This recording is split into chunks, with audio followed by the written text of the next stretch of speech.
Voici qu'il est bon, qu'il est agréable pour les frères d'habiter unis ensemble. C'est comme l'huile la meilleure qui, répandue sur la tête, que le nom du Seigneur soit béni. Amen. Alléluia. Est-ce qu'on est dans la joie dans sa présence? Amen. Je suis dans la joie d'être parmi vous pour vous apporter la parole. J'aimerais vous proposer dans les textes que je vais lire. D'abord, c'est dans Galates. Galates chapitre 1er.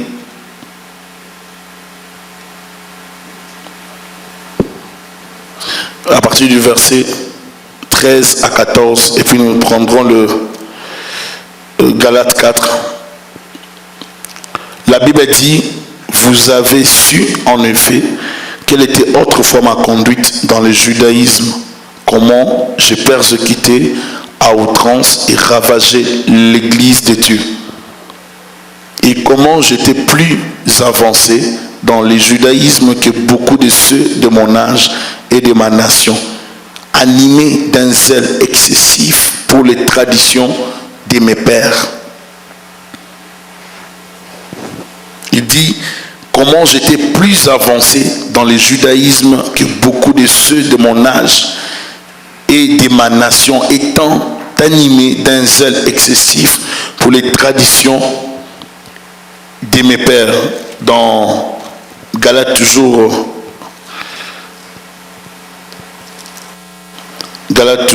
chapitre 3, à partir du verset 2.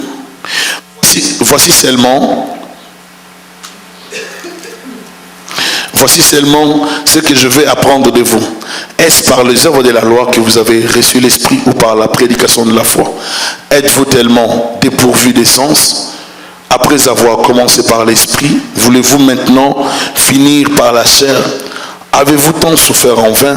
Si toutefois c'est en vain, celui qui vous accorde l'esprit et qui opère des miracles parmi vous, les fait-il donc par les œuvres de la loi ou par la prédication de la foi? Amen. Dans Galates 4, versets 8 à 9, l'apôtre dit ceci: autrefois, ne connaissant pas Dieu, vous serviez des dieux qui ne le sont pas de leur nature. Verset 9. Mais à présent que vous avez connu Dieu, ou plutôt que vous avez été connu de Dieu, comment retournez-vous à ces faibles et pauvres principes élémentaires auxquels vous voulez vous asservir encore? Verset 9, je répète, de Galates 4. Mais à présent que vous avez connu Dieu, ou plutôt que vous avez été connu de Dieu, comment retournez-vous à ces faibles et principes élémentaires auxquels vous voulez vous asservir encore? Je continue jusqu'à 11. Vous observez les jours, les mois, les temps et les années. Je crains d'avoir inutilement travaillé pour vous. Est-ce que vous voyez les textes? Verset 12, il dit: soyez comme moi, car moi aussi je suis comme vous. Frères, je vous en supplie. Amen. Ici, l'apôtre Paul est en train de défendre son ministère dans le livre des Galates. Et il défend aussi la vérité, la bonne voie que l'Église devait suivre. Et il parle dans le chapitre 1, verset 13, où nous avons lu tout à l'heure, il est en train de rappeler sa conduite dans le judaïsme, parce que c'était un homme très zélé, un homme qui aimait beaucoup le Seigneur. Et même lorsqu'il était judaïsant, lorsqu'il était dans le judaïsme, il était très avancé que ceux de sa génération. Il était très impliqué dans la chose de Dieu. Bien qu'il était religieux, il n'avait pas la révélation que Christ était le Messie qu'il attendait.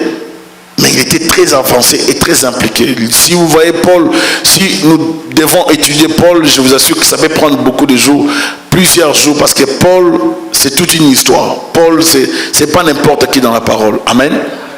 Il y a des livres et des livres qui parlent de cet homme parce que c'est un grand serviteur de Dieu.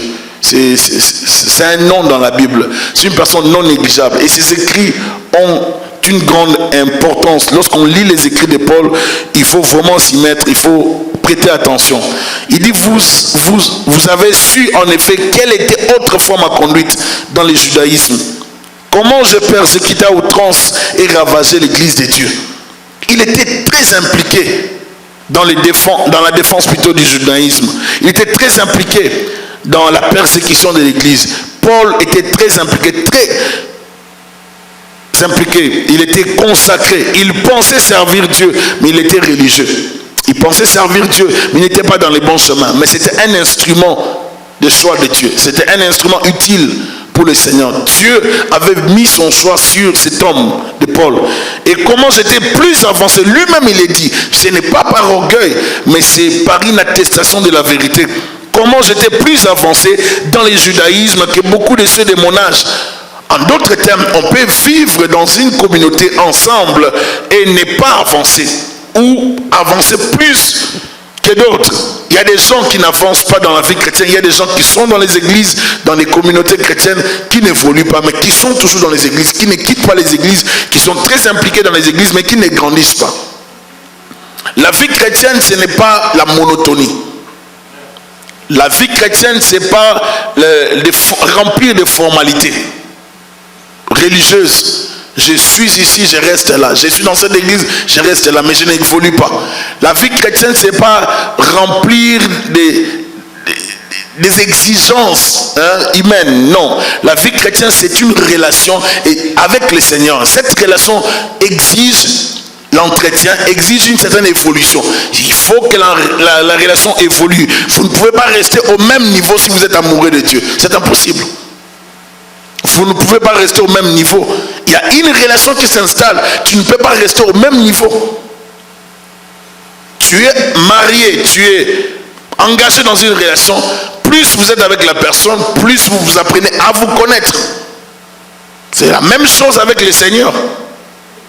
Amen. Plus vous aimez la chose de Dieu, plus vous êtes vraiment chrétien, né de nouveau, vous allez vous investir dans l'œuvre de Dieu. Vous allez vous donner dans l'œuvre de Dieu. C'est tout à fait normal de se donner. Et ne pas se donner dans l'œuvre de Dieu, c'est ça qui est anormal. Un chrétien normal est appelé à se donner. Parce que Christ s'est donné. Les Jean 3,16 que les gens mémorisent ou que les gens ont mémorisé, sera un verset de jugement pour plusieurs. Car Dieu a tant aimé le monde qu'il a donné. Mais toi, dans ton amour pour Dieu, qu'est-ce que tu as déjà donné à Dieu? Et ce que je parle de donner, c'est d'abord donner ton cœur totalement. Donner ta vie pour le Seigneur. On ne peut pas servir Dieu partiellement. On ne peut le servir que totalement. Il faut être dedans dans la chose de Dieu. Il faut aimer la chose de Dieu. Il faut aimer Dieu. Parce qu'il n'y a que Dieu qui nous garde. Il n'y a que Dieu qui nous protège. Alléluia. Est-ce que je me fais comprendre? Il n'y a que Dieu qui nous garde. C'est lui qui nous donne la vie, c'est Dieu. C'est lui qui nous prête la force, c'est Dieu. C'est lui qui nous donne la santé, c'est Dieu. Si je parle, je bouge, c'est qui? C'est Dieu. Amen. Si je suis en forme, c'est qui? C'est Dieu, n'est-ce pas? C'est Dieu qui nous garde. Raison pour laquelle, qu'est-ce que je dois faire moi en tant que chrétien? Je dois me donner. L'apôtre dit, et comment j'étais plus avancé dans le judaïsme que beaucoup de ceux de mon âge et de ma nation, étant animé d'un zèle excessif pour les traditions. Il dit, pour les traditions de mes pères, j'étais animé d'un zèle excessif. C'est comme d'autres personnes, en dehors de l'église, ils sont animés d'un zèle excessif.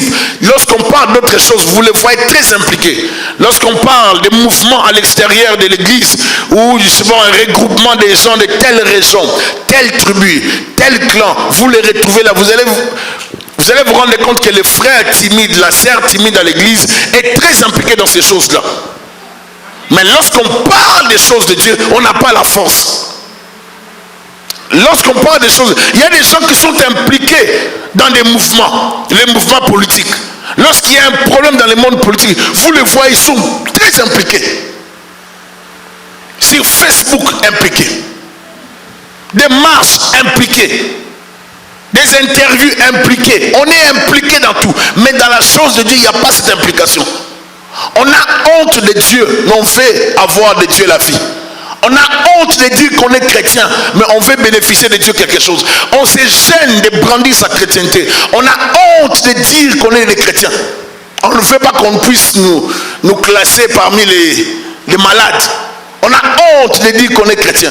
Plusieurs chrétiens qui viennent dans les églises ont honte de dire qu'ils sont des chrétiens. Plusieurs sont de faux chrétiens. Et je vous assure, être chrétien, ce n'est pas la formalité d'être dans l'église, c'est être chrétien de nature, être authentique. Dieu ne s'intéresse pas à l'extérieur, c'est l'intérieur qui l'intéresse.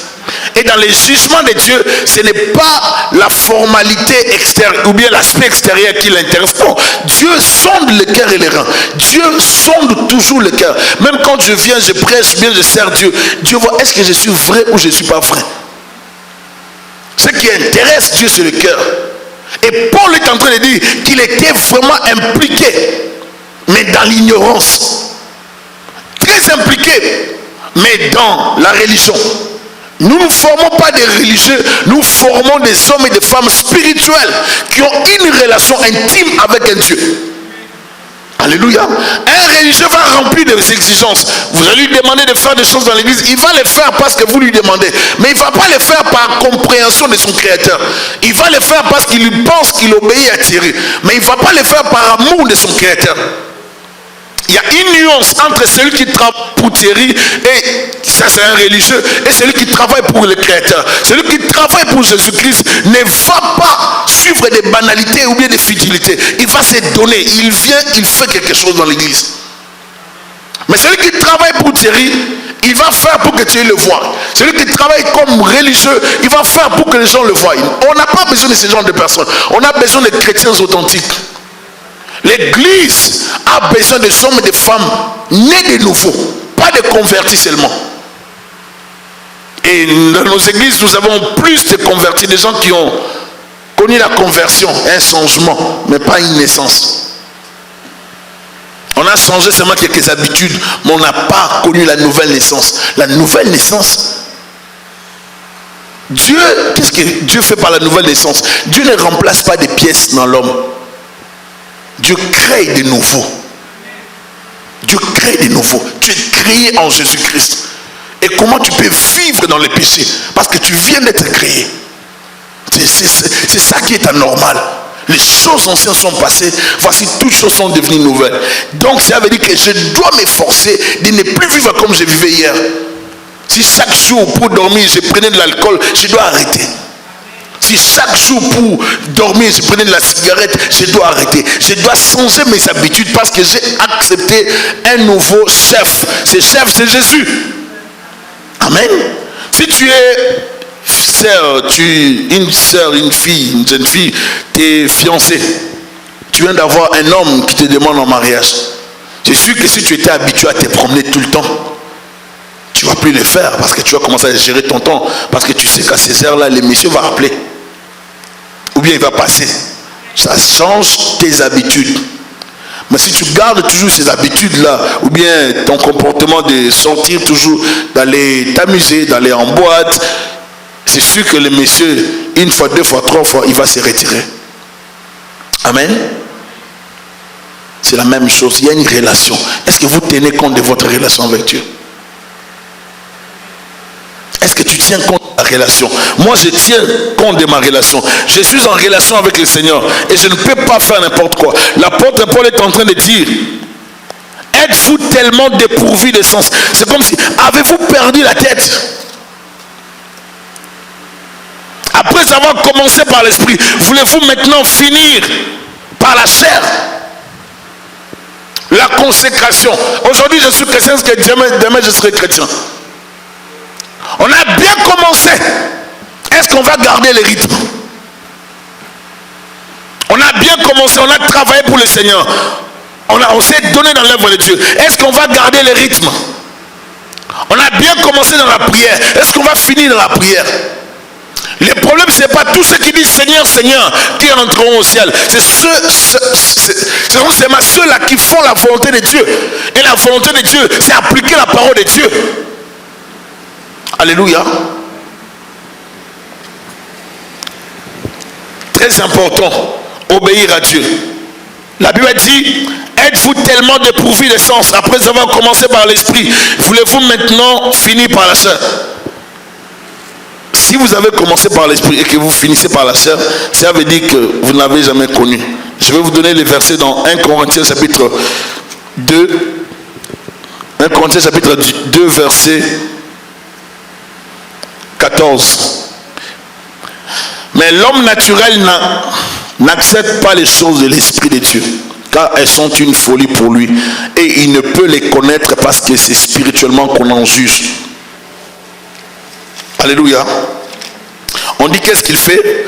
Il n'accepte pas l'homme naturel. Parlant de l'homme naturel ici, l'homme naturel n'accepte pas, il ne veut même pas les choses de l'esprit, il ne les supporte pas. Il y a des choses des fois qui étonnent les pasteurs.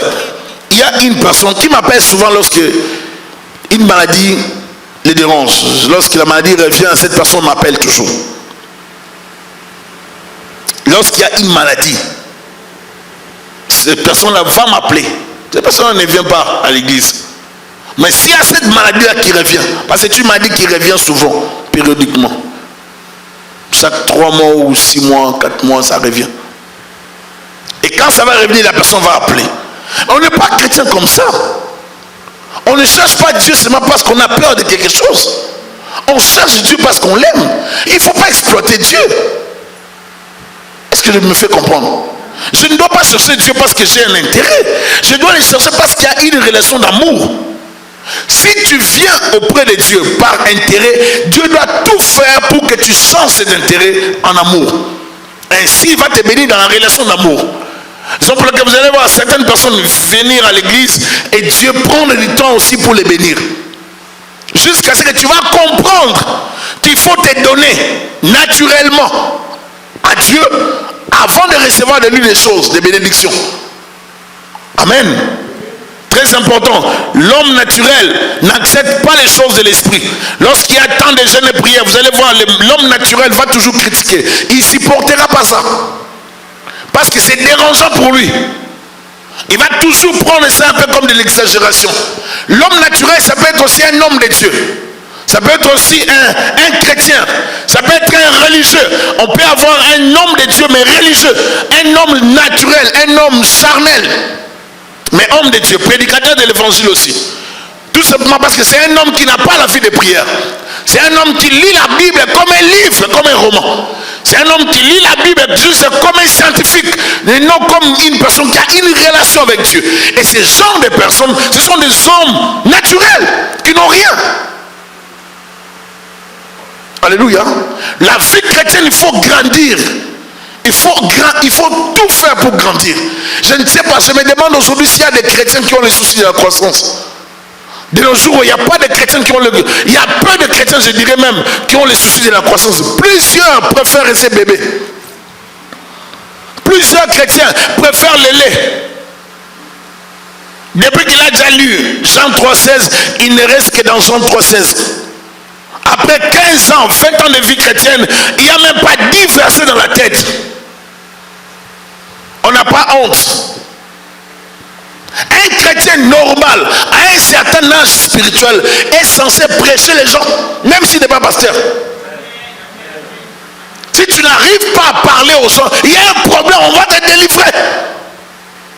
On va libérer ta langue, tu dois parler. Même si tu ne prêches pas à l'église, mais même il peut y avoir une rencontre comme ça à l'église, on te demande prêche. Tu dois être capable de dire quelque chose. Oh non, moi je suis un homme j'ai la langue embarrassée. Tu vas parler. Moïse avait la langue embarrassée, mais Dieu l'a envoyé à la mission pareille. Dieu ne tenait pas compte de sa langue. Va parler. À un certain moment, Dieu va t'obliger à le servir. Tu ne veux pas, il te complique. Dieu lui-même te combat. C'est pour ça que vous voyez certaines personnes, Dieu les appelle à faire son service, son travail, mais ils refusent. Alors Dieu commence à le combattre. Tu investis là-bas, perte. Tu investis là-bas, perte. Dieu te dit, je t'ai appelé. Tu continues, perte encore, perte. Tu commences à pleurer. Jusqu'à ce que tu vas te plier à la volonté de Dieu. Tu ne peux pas rester chrétien chaque année. Toi, tu n'as jamais, tu ne peux même pas exhorter. C'est-à-dire, il y a un débordement de gens. Les pasteurs disent, sert-elle. Toi, prends la sœur qui est là et le frère qui est là, parle avec eux. Explique-leur les programmes de l'église. Tu as déjà suivi les cours, les affermissements et tu as suivi plusieurs enseignements. Dans les Yada, tu as été là. Mais maintenant, tu peux expliquer. Maintenant, là, c'est là que tu ne vas pas expliquer. Oh non, mais pasteur, tu sais, moi je viens pour mes problèmes, je viens pour... Oh, la vie chrétienne, c'est pas ça. La vie chrétienne, il faut grandir. Tu ne viens pas pour tes problèmes seulement. Tu n'es pas sauvé pour t'asseoir, tu es sauvé pour servir. Christ n'est pas mort à la croix pour rien. Il est mort à la croix pour que tu grandisses. Si tu ne grandis pas, je te dis, c'est un péché. Il ne faut pas rester au même niveau. Si j'ai des enfants qui sont toujours bébés, ils vont me faire peur. Ils n'évoluent pas, ils restent bébés. Année après année. C'est sûr que j'aurai des soucis. Je vais me poser la question s'ils sont vraiment des enfants normaux. Amen. À un certain âge, il faut grandir. Nous devons grandir. Alléluia. L'homme spirituel, au contraire, juge tout et il n'est lui-même jugé par personne.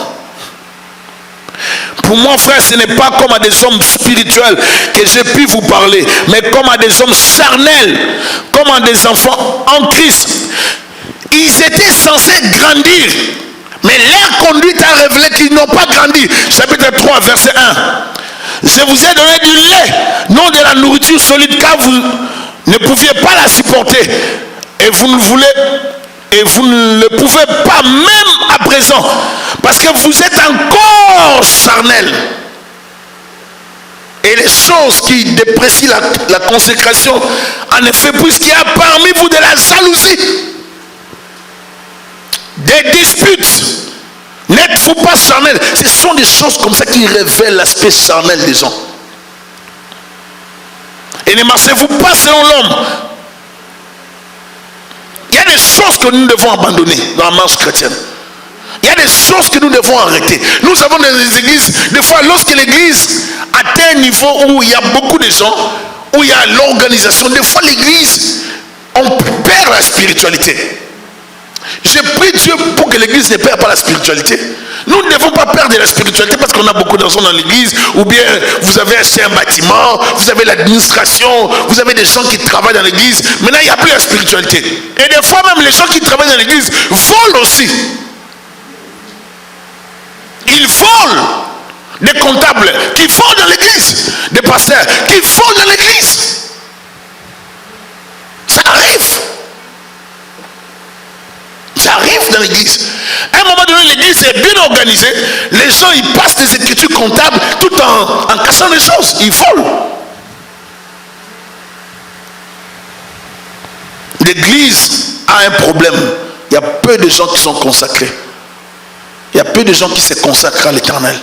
Et si on ne se donne pas à l'éternel, on aura beaucoup de soucis. Je vous assure, si on ne se consacre pas, on aura beaucoup de soucis dans l'église du Seigneur. Je vais proposer de lire dans Hébreux chapitre 12. Hébreux chapitre 12, premier verset au verset 3.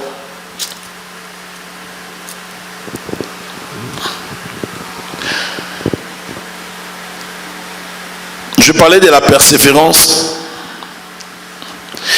Nous donc aussi, puisque nous sommes environnés d'une si grande nuée de témoins, rejetons tout fardeau et les péchés qui nous enveloppent si facilement. Si vous lisez Hébreu, c'est comme si c'est Paul qui écrit ça.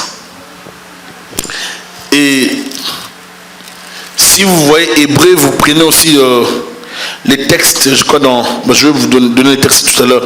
Mais la Bible dit, nous donc aussi, puisque nous sommes environnés d'une si grande nuée de témoins, rejetons tout fardeau, et les péchés qui nous enveloppent si facilement.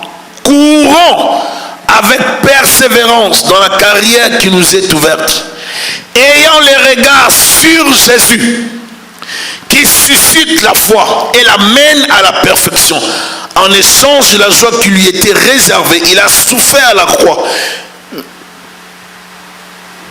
méprisé l'ignominie, est assis à la droite du trône de Dieu. Maintenant, si je vous donne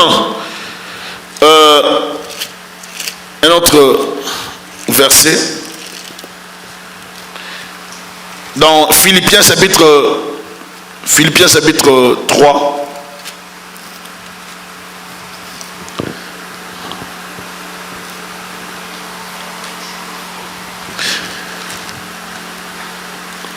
Philippiens chapitre 3, la Bible dit, mais ces choses qui étaient pour verset 7, qui étaient pour moi comme des gains, je les ai regardées comme une perte à cause de Christ. Et même je regarde toutes choses comme une perte à cause de l'excellence de la connaissance de Jésus-Christ comme Seigneur, pour lesquels j'ai renoncé à tout. Pour lesquels j'ai renoncé à tout. Je les regarde comme de la boue afin de gagner Christ. Et d'être trouvé en lui, non avec ma justice, celle qui vient de la loi, mais avec celle qui s'obtient par la foi en Jésus-Christ. La justice qui vient de Dieu par la foi. Et le verset 12, je vais lire au verset 12. Ce n'est pas que j'ai déjà remporté les prix ou que j'ai déjà atteint la perfection, mais je cours pour tâcher de les saisir, puisque moi aussi j'ai été saisi par Jésus-Christ. Verset 13. Frère, je ne pense pas l'avoir saisi. Écoutez ce qu'il fait. Je fais une chose, oublions ce qui est en arrière et me portons vers ce qui est en avant. Je cours vers le but pour remporter les prix de la vocation céleste de Dieu en Jésus-Christ. Bien aimé, j'aimerais vraiment nous exhorter ou nous pousser aujourd'hui à comprendre que la vie chrétienne ne doit pas rester dans la monotonie. Aujourd'hui, tu peux marcher calmement, demain tu peux courir. Le rythme de la vie chrétienne, ce n'est pas le même rythme tous les jours. Il y a des périodes où Dieu va te permettre de beaucoup prier pour emmagasiner. Il y a des périodes où tu n'auras peut-être pas le temps de beaucoup prier. Il y a des périodes où tu auras le temps de lire beaucoup. Ce sont des périodes dans lesquelles il faut profiter pour lire. Parce qu'il viendra un temps où tu n'auras pas le temps de lire comme ça. Si Dieu te donne l'occasion, l'opportunité d'avoir du temps pour lire et prier, profite de ce moment. Mais quand viendra le temps de courir, il faut aussi courir. Alléluia. Il y a des moments où Dieu va t'amener à courir. Tu seras obligé de faire 3 choses à la fois pour lui. Dieu va t'amener à courir, ou il va t'obliger à grandir vite. Et oublions ce qui est en arrière. Je me débarrasse de tous ces fardeaux. Je m'efforce d'atteindre Christ. Et je cours davantage. Je travaille mon caractère. Je m'améliore. Je m'observe. Je traite durement mon corps. Je le tiens à assujetti. Je domine sur ma chair. Je fais des efforts. Il y a des moments où tu peux marcher comme si tu parlais tranquillement. Il y a des moments où, je me rappelle lorsque j'étais écolier, trop jeune, il y avait des moments où le chauffeur ne venait pas nous chercher à l'école. S'il y avait des trafics, qu'est-ce que nous on faisait avec mes frères? On descendait, on faisait les pieds. Et les pieds, de là où on étudiait jusqu'à chez nous, c'était trop loin. C'est trop loin la distance. C'est vraiment trop loin. Alors on faisait ces pieds-là. Et des fois, ils nous croisaient en route. Lorsqu'ils venaient, ils regardaient, ils pouvaient nous récupérer. On faisait les pieds. À un moment donné, qu'est-ce qu'on faisait? On courait aussi. On marchait, mais à un moment donné, on courait. Parce qu'on voulait vraiment arriver à la maison à temps. Et lorsqu'il faisait déjà noir à 18h, on était à 3 avec mes frères, on courait. Parce qu'on voulait arriver à la maison. Des fois, on marchait. Et des fois, on courait. Bien aimé, il faut savoir que dans la vie chrétienne, vous ne pouvez pas vivre la vie chrétienne de la même façon tous les jours. Est-ce que je me fais comprendre? Tu ne peux pas être chrétien de la même façon tous les jours. Le rythme change selon les situations. Le rythme change selon l'appel de Dieu, selon les exigences du Saint-Esprit. Le rythme de la vie chrétienne change. Tu ne peux pas avoir le même rythme. C'est impossible. La vie chrétienne doit évoluer. Il y a des moments où tu dois courir. où tu dois travailler beaucoup pour stabiliser ta foi chrétienne. Il y a des moments où Dieu va t'exiger beaucoup. Tu sens que Dieu t'attire dans la prière. Tu sens que Dieu te veut dans la connaissance. Tu sens que Dieu t'attire dans la crainte. Dieu ne peut pas te permettre des choses comme ça pour rien. Si Dieu le permet, c'est qu'il y a un objectif. Il faut que tu t'insères dans cet objectif. Tu dois travailler ça. Il ne faut pas, vous savez, la sensibilité au Saint-Esprit, il ne faut pas penser que vous allez sentir une main qui va vous toucher. Comme ça. Commence à prier. La sensibilité au Saint-Esprit, c'est tel que tu sens les choses de Dieu. Tu sens qu'il faut que tu pries. C'est ça le Saint-Esprit. Il ne faut pas que tu te réveilles la nuit. Au lieu de prier, tu sens que tu dois prier, mais toi tu commences à chercher un film à regarder. Ou bien tu regardes tes mains. Tu commences à penser. Tu commences à pleurer. Un problème. Les démons en ce moment-là, c'est un temps où ils aiment. Ils voient que toi tu pleures au lieu de prier. Toi, tu te réveilles vers 3h du matin, lorsqu'il y a l'activité satanique intense, et c'est là que toi tu pleures. Au lieu de prier. Non. Alléluia. Bien aimé, les soucis ne vont rien t'ajouter. Les soucis ne vont pas te donner la longévité. Ça ne va rien t'apporter. Ça va t'enfoncer. La vie chrétienne a un rythme ou des rythmes. Il y a des moments où tu peux marcher tranquillement. Il y a des moments où tu peux un peu trottiner, il y a des moments où tu dois courir. Il faut savoir saisir l'appel du Saint-Esprit, la direction du Saint-Esprit dans la vie chrétienne. Il y a des moments où Dieu va t'amener ces jours-ci, tu dois pomper des prières pour aller plus loin. Parce qu'il y a un événement qui arrive. Dieu ne veut même pas que tu sentes l'événement. Qu'est-ce qu'il fait? Il te pousse dans la prière. Dieu ne veut pas que tu sentes la pression des gens qui vont se moquer de toi, qui vont te critiquer. Dieu te pousse à lire des versets qui vont te préparer par rapport à quelque chose. Dieu ne va pas empêcher que la chose arrive. Elle arrivera la chose. Mais toi tu seras préparé pour l'affronter.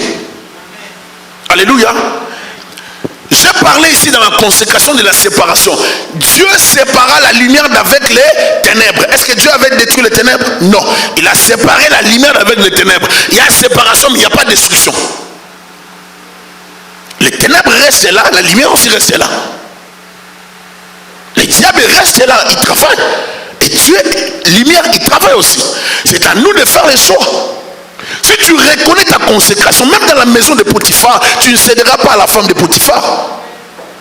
Et ça, Joseph l'avait en tête. Amen. La consécration va t'amener à un rythme de vie discipliné. Tu ne peux pas vivre n'importe comment. Tu ne peux pas vivre comme tout le monde. Si tu sais que tu es athlète, tu ne peux pas manger n'importe quoi. Si tu es athlète, tu ne peux pas manger n'importe quand. Et n'importe comment. Tu dois avoir la discipline dans la nourriture, dans l'alimentation. Tu ne peux pas manger n'importe quoi. Tu ne peux pas aller tout le temps chez McDo ou bien chez Burger King. Tu commandes la poutine.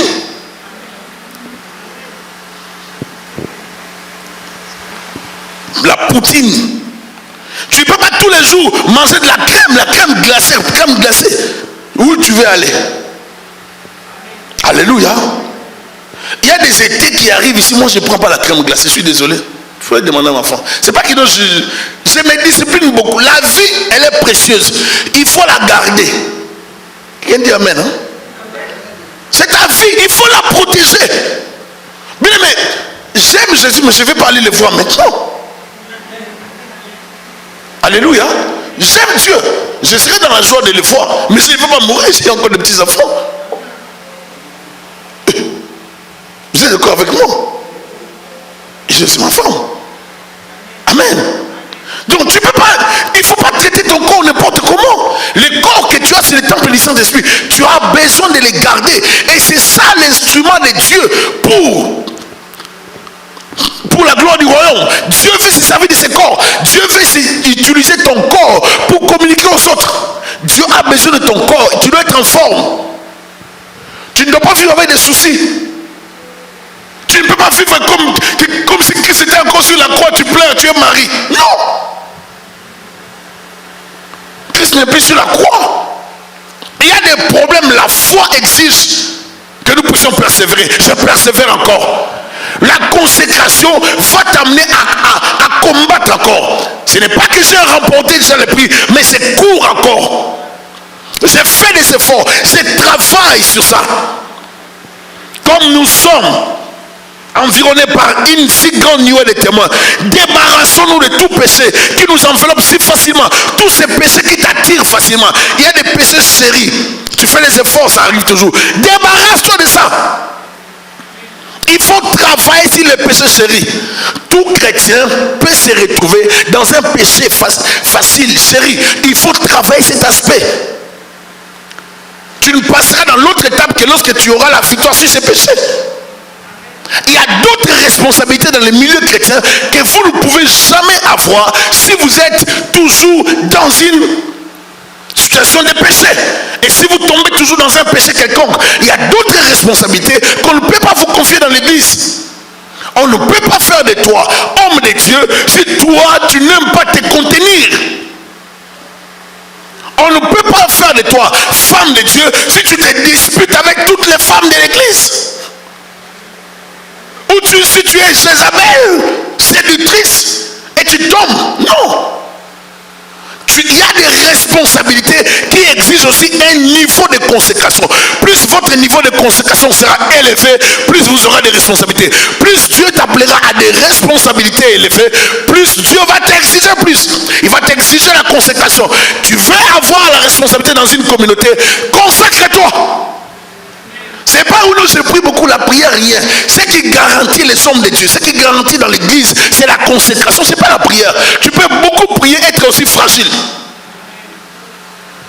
La consécration, c'est toute une discipline. C'est un mode de vie. Je me surveille. Je ne vis pas comme tout le monde. Je ne suis pas monsieur tout le monde. J'ai des préférences. J'ai des exigences. J'ai des normes à suivre. Je vis selon des principes. Je n'embrasse pas tout. Je ne vis pas comme tout le monde. Je ne laisse pas quelqu'un me prendre une heure de temps pour me parler de tout et de rien, de bêtises, pour me souiller les oreilles. Non. Je me surveille. Je ne me laisse pas aller pour critiquer, parler de... Tu vois, les frères, les frères là, moi je les connais depuis qu'ils étaient en Afrique. Ils étaient vraiment comme ça. Regarde, des choses comme ça sont des choses de la bassesse. On n'en a pas besoin. Nous, on a besoin de folie. Toi, tu retournes dans le passé de la personne pour parler de sa mauvaise vie. On n'a pas besoin de ça. C'est un frère. Amen. Mais il y a des gens comme ça dans l'église. Mais dans la consécration, si quelqu'un veut venir suer tes oreilles, tu as le droit de dire à la personne, s'il te plaît, je préfère pas qu'on parle de ça. Et là, c'est ça la maturité spirituelle. C'est ça les niveaux spirituels. C'est ça la spiritualité. On veut te ramener dans la bassesse, dans des banalités. Oh non, ben regarde, la sœur là, comment elle est. Moi, je pense que c'est ça la bassesse. Ne descendez pas. Alléluia. Ne descendez pas. Restez spirituel. Et la spiritualité, comme je le répète, ce n'est pas fermer les yeux comme si vous voyez les démons partout. Ce n'est pas fermer les yeux comme si tout le monde était sale et vous étiez les sales. Non. La spiritualité, c'est avoir la capacité de jugement, savoir juger, savoir apprécier, savoir vivre avec les gens, savoir éviter les erreurs, savoir voir, percer de loin les mal et l'éviter. La spiritualité, c'est rester en communion permanente avec Dieu, comprendre les valeurs chrétiennes. Alléluia. Il y a des choses à rejeter. On dit débarrassons-nous ou rejetons. Je vais relire dans Hébreu. On retourne dans Hébreu chapitre 12 avant de finir. Hébreu 12. Nous donc aussi, puisque nous sommes environnés d'une si grande nuée de témoins, rejetons tout fardeau. Rejetons tout fardeau. D'abord, je parle de rejeter toutes ces choses, la jalousie, la haine, la colère, les péchés, toutes ces formes. Il faut les rejeter. Amen. Les péchés qui nous enveloppent si facilement. Deuxième des choses, il faut courir vers Christ. Il faut changer les rythmes. Quand tu te débarrasses de ça, cours. Cours vers le Seigneur. Comment? Avec persévérance. Parce qu'il y aura des embûches, il y aura des pièges, il y aura des objets de découragement. Cours, persévère, bats-toi. Sois déterminé. Ne te lasse pas. Ne te fatigue pas. Il y a une grande nuée de témoins qui t'observent. Et aussi, ils ont connu des problèmes. Abraham a failli. Il a eu des enfants avec Agar. Il a eu des enfants avec ses servantes. Mais la conséquence, la suite, c'est quoi? C'est la guerre, n'est-ce pas? Vous êtes là? Ils ont commis des erreurs, ces héros de la foi. Ils ne veulent pas que nous commettions aussi les mêmes erreurs. Ils nous observent. Si on doit prendre ça comme ça, il y a des choses qu'il ne faut pas faire. Je crois que Moïse peut dire, si Dieu tu me redonnais encore la chance de retourner dans le monde, je n'allais pas faire ça. Et si je vois les prophètes aussi, Élie ou Élisée, il y a des choses peut-être qu'ils ont fait, qu'ils regrettent aussi. Si je vois Sarai ou Sarah, un jour, elle rigolait, elle ne croyait pas lorsqu'on donnait les messages à Abraham, que l'année prochaine sa femme allait accoucher. Elle ne croyait pas. Je pense, elle aussi peut dire, faites attention, croyez, ce Dieu-là, il est terrible. Il vous observe. Les héros de la foi nous observent. Il y a des choses que nous ne pouvons pas faire. Est-ce que je parle à quelqu'un? Vous savez, un homme expérimenté, lorsque vous voyez un jeune en train de faire des erreurs, vous voyez un peu les erreurs. Les gens peuvent croire qu'il est en train de vous mentir ou bien de vous dribbler, mais vous voyez ce qu'il est en train de faire. Vous comprenez tout. Parce que vous avez les yeux de l'expérience, vous avez l'âge. Vous pouvez voir déjà les regards des jeunes, vous comprenez tout. Dès que vous les voyez, vous dites, ah, tu es un enfant. N'est-ce pas? Parce que vous avez l'expérience. Et les gens expérimentés, les gens qui ont vécu avec le Seigneur, tous ces gens, ils nous voient. Il y a des choses qu'on ne doit pas faire. Il y a des choses qu'il ne faut pas faire. La consécration te protège. La consécration, c'est la sécurité du chrétien. La consécration, c'est la protection du chrétien. Le diable ne pourra jamais te toucher tant que tu seras consacré. Est-ce que vous êtes là? Vous pouvez beaucoup prier, jeûner même, dormir à terre. Mais si vous ne craignez pas Dieu, le diable va facilement vous toucher. Mais si vous vivez dans la discipline de la consécration, il ne pourra jamais vous toucher. Ta force, c'est dans la consécration. Ta force, c'est dans la consécration dans l'œuvre de Dieu. Donne-toi tout entier à l'Éternel. On nous dit, ayant les regards sur Jésus. Je vais dire à quelqu'un, fixe tes regards. Ayant les regards fixés sur Jésus. Nous devons fixer nos regards sur Jésus-Christ. C'est-à-dire, ne penser, ne voir que Christ devant nos vies. Est-ce que ce que je fais est conforme à la parole de Dieu? Si ce que je fais n'est pas conforme à la parole de Dieu, je dois m'en débarrasser. Je dois vivre conformément à la vie de Christ, ayant les regards fixés sur Jésus qui est l'auteur et le consommateur de la foi. Je cours. Est-ce que tu cours vers Christ? Est-ce que tu as les regards fixés sur Jésus-Christ? Si Christ est devant toi le modèle parfait, il y a des choses que tu ne dois plus faire. Parce que tu l'observes avant de le faire. Il y a des choses qu'on ne devrait plus faire en tant que chrétien. Nous devons faire des efforts, fournir des efforts. On doit se battre pour rester consacré. Alléluia. Vous savez, la joie des gens qui sont dans le monde, c'est de voir un chrétien tomber. La joie des gens qui sont dans le monde, c'est de voir un chrétien tomber. J'ai déjà vu des gens, des païens, appelés pour dire, ah, tel est tombé. Vous croyez que vous étiez fort, mais tel vient de tomber. Les païens, ils sont dans la joie de voir un frère, une soeur, un chrétien tomber. Là, on commence à brandir ça.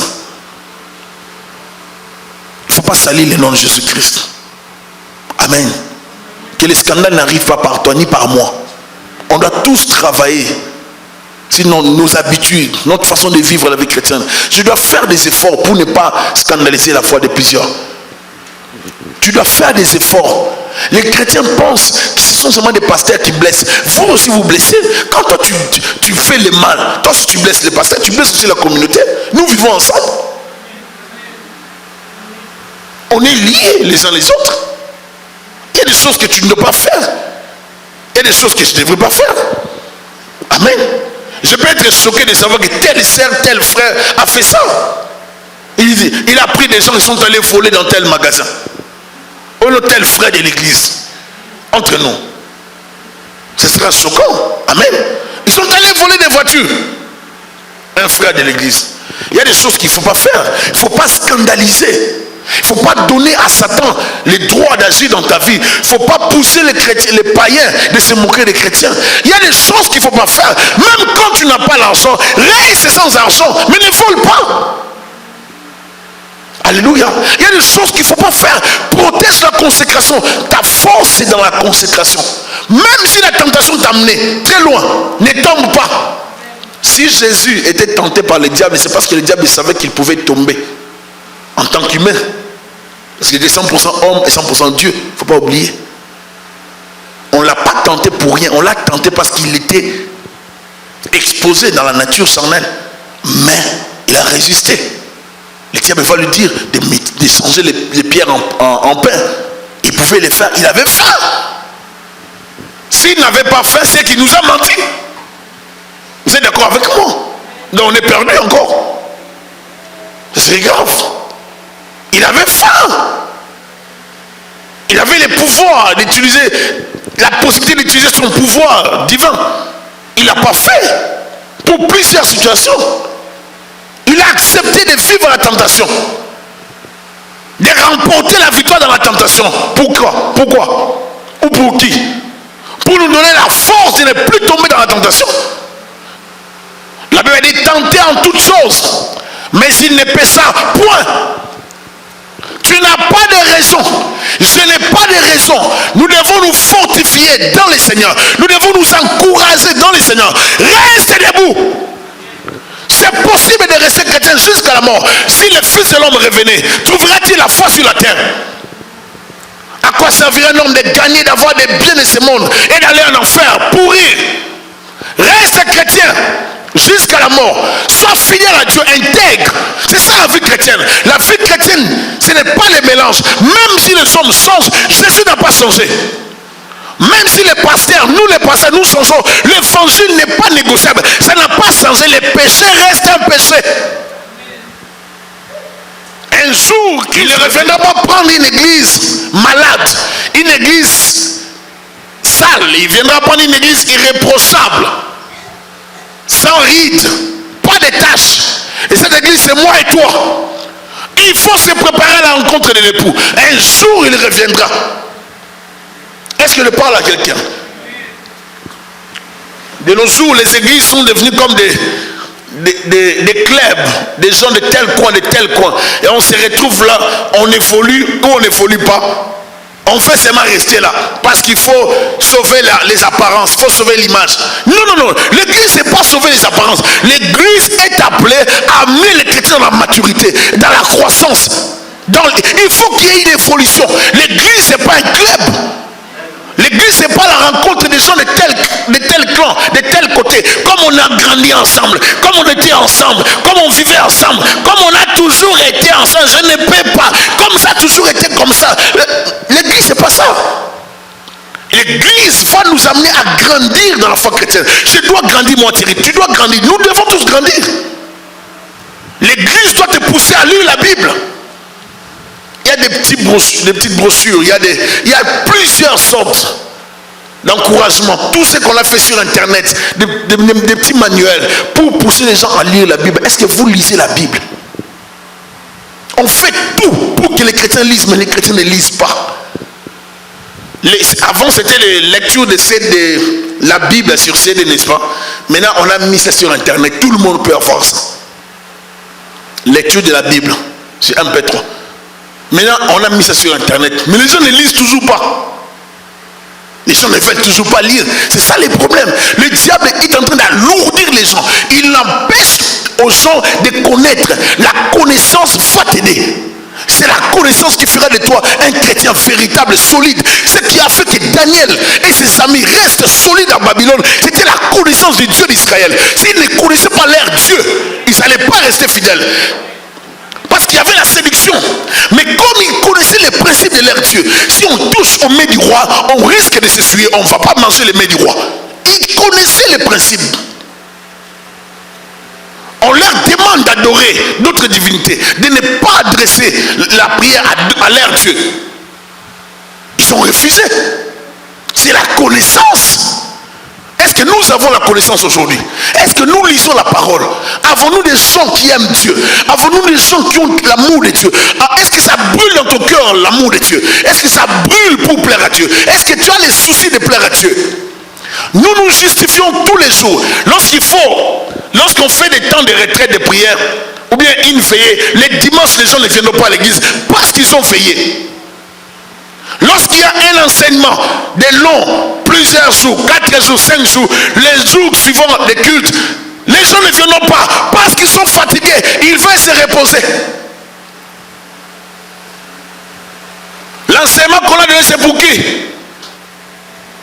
Est-ce que l'enseignant lui-même n'est pas fatigué?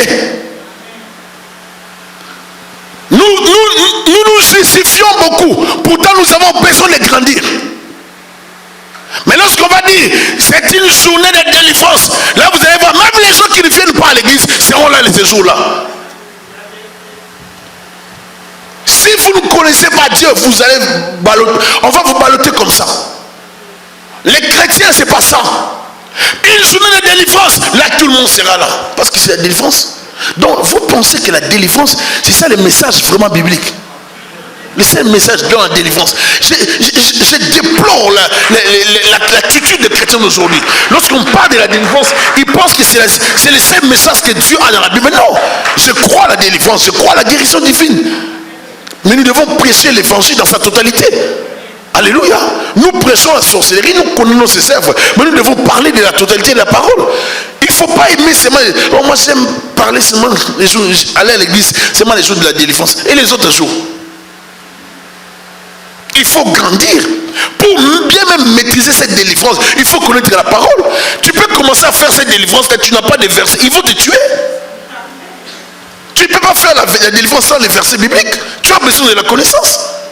Tu as besoin de connaître Dieu, de bien connaître, voir comment Jésus chassait les démons. Lire ces écritures, suivre des prédications, comment Jésus faisait le ministère. Ainsi ça va te fortifier. Les apôtres avaient déjà chassé les démons, mais après un temps, est-ce qu'ils arrivaient? Ils n'arrivaient plus. Ils sont allés, ils se sont butés quelque part. Ils avaient encore besoin de Jésus-Christ. Alléluia. Cherchons à approfondir notre relation avec Dieu. Cherche à grandir avec le Seigneur. Cherche à aller loin. Ne t'arrête pas en chemin. J'aimerais vous dire une chose bien aimée. Dans l'église, pour finir, tenez compte de votre croissance. Prenez ça au sérieux. Ne soyez pas exigeants dans l'église alors que vous ne l'êtes pas au travail. Des fois on est très exigeant dans l'église, mais au travail on tremble comme si on tremblait devant Dieu. Mais devant Dieu vous exigez beaucoup. Si vous êtes consacré pour Dieu, donnez-vous tout entier pour le Seigneur. Amen. Des fois on est très exigeant dans l'église, on veut que ce soit comme ça. Mais le pasteur va prier pour des gens. Oh non, ça a débordé. Mais la prière ça a débordé parce qu'on prie pour toi. Vous dites, vous êtes d'accord avec moi? Amen. Des fois on est très exigeant pour rien. Dieu peut nous amener, bien aimé, à vivre des moments d'intense de prière pour nous amener à la croissance. Dieu peut nous amener à bénéficier de la parole pour nous amener à la croissance. Tu dois grandir, je dois grandir, nous devons tous grandir. Si vous grandissez, ça va me pousser moi à aller très loin, à grandir. Si vous ne grandissez pas, je resterai au même niveau. Est-ce que vous comprenez ce que j'ai dit? Une assemblée qui grandit exigera beaucoup. Une assemblée qui ne grandit pas restera au même niveau. Et le pasteur va croire qu'il grandit, mais il ne grandit pas. Parce que les fidèles ne l'obligent pas à grandir. Est-ce que je me fais comprendre? Je m'arrête là. Je vais vous donner un exemple. J'ai étudié dans une école catholique. Et comme j'étais aussi un peu turbulent, hein, vous savez, la jeunesse. Et ils m'ont chassé de l'école. Ils m'ont chassé de l'école parce que j'avais, dans ma turbulence, il y a balancé un produit qu'un ami avait amené. Et ce produit, ça s'appelle... non, je ne sais pas comment ça s'appelle. Ça s'appelle en lingala, mais je ne vais pas dire. Mais ça démange. Ça démangeait tellement. Et puis, j'ai aspergé ça dans la salle. Ça fait que ça a brûlé tous mes collègues. Les filles s'est déshabillées. Et c'était horrible dans la classe. Et tout le monde criait, pleurait, c'était terrible. Et les professeurs qui rentraient dans la salle, c'est tombé sur les professeurs, ça dérangeait les professeurs, il a enlevé la chemise, c'était impossible. Alors les prêtres ont décidé de me mettre à la porte. Vous êtes là? Et si je me rappelle, c'était terrible. Mon père était terriblement fâché contre moi. Et terriblement fâché. Ils ont fait des démarches pour qu'on me retourne à l'école. Pas du tout. Alors je suis allé dans une école catholique aussi, qui n'était pas si organisée que l'autre école où j'étudiais. Alors j'arrive dans cette école, je me suis retrouvé comme un petit dieu dans cette école. Vous êtes là? J'étais en 4e primaire, mais très avancé, turbulent, bougeait beaucoup. Et j'arrive dans cette école-là. Moi, j'ai parlé en français. D'où je venais, c'était les Français. Et là, c'est pratiquement tous les élèves parlant en lingala avec les professeurs. Et moi, je ne m'étais pas rendu compte que je parlais en français. Parce que d'où je venais, c'était les Français. Et là, je parlais en français et les professeurs étaient étonnés de me voir un petit parler comme ça. Alors là, il m'appelle devant. Viens ici, petit. Et il dit aux autres, de la classe, regardez ces petits. Lui, parlez-vous. Et là, on m'amène même vers les seuls de la classe supérieure, 5e, 6e, pour me présenter. Et je me tenais, je me disais, oh, ça c'est quelle école? Mais j'ai fini l'année là-bas. Je suis allé en 5e. Je retourne où j'étais avant. Ils m'ont accepté en 5e. Ah, c'est là que je me suis rendu compte que je n'avais pas évolué. C'est là que je me suis rendu compte que je n'avais pas évolué. Je suis arrivé en 5e. Mais j'arrive là en 5e primaire, le professeur enseigne, je ne comprends rien. Oh, je me demande, qu'est-ce qui se passe?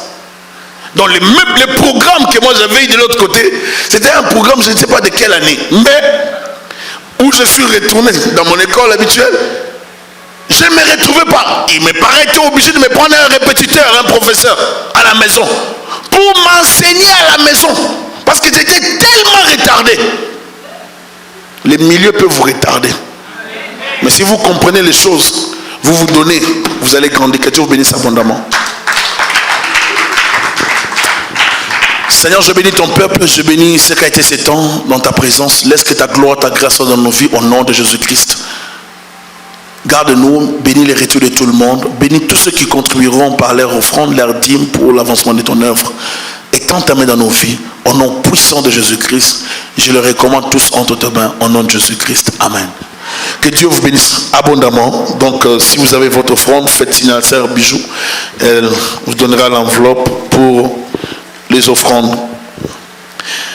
Pour les DVD de notre séminaire Yada, les DVD, vous pouvez les avoir, les 4 DVD, c'est jeudi ou le dimanche, ça dépend.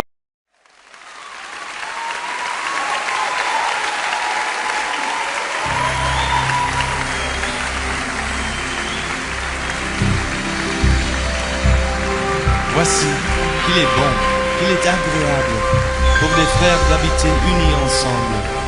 C'est comme l'huile la meilleure qui, répandue sur la tête, descend sur la barbe d'Aaron. Il descend sur le bord de ses vêtements. C'est comme la rosée de l'Hermon qui descend sur les montagnes de Sion. Car c'est là que l'Éternel donne la bénédiction, la vie pour l'éternité. Du sein de nos